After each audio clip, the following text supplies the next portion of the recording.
এই শয়তান ছেলেটি বৃদ্ধ লোকটিকে লাথি মেরে নিচে গভীর খাদে ফেলে দেয়।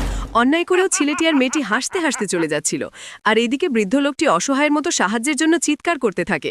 উপর থেকে এই দৃশ্যটি একটি সৈনিক মেয়ে দেখতে পায়, সঙ্গে সঙ্গে প্যারাশুট নিয়ে নদীতে ল্যান্ড করে, সাঁতরিয়ে গিয়ে বৃদ্ধাকে উদ্ধার করে কিনারায় নিয়ে আসেন। বৃদ্ধা কাঁদতে কাঁদতে সৈনিক মেয়েটিকে সব কিছু বলে। সৈনিক মেয়েটি রেগে গিয়ে বাইক নিয়ে দ্রুত গতিতে এগিয়ে যায়। শয়তান ছেলেটিকে দেখতে পেয়ে সৈনিক মেয়েটি চলন্ত বাইক থেকে কিক মেরে নিচে ফেলে দেয়। তারপর সৈনিক মেয়েটি শয়তান ছেলেটিকে লাথি, কিল, ঘুষি মেরে মাটিতে আছাড় দিয়ে ঘায়েল করে ফেলে। তারপর সৈনিক মেয়েটি বৃদ্ধের কাছে ছেলেটিকে নিয়ে আসে এবং ক্ষতিপূরণ আদায় করে। সৈনিক মেয়েটির এই কাজ ভালো লাগলে ভিডিওটিতে লাইক, সাবস্ক্রাইব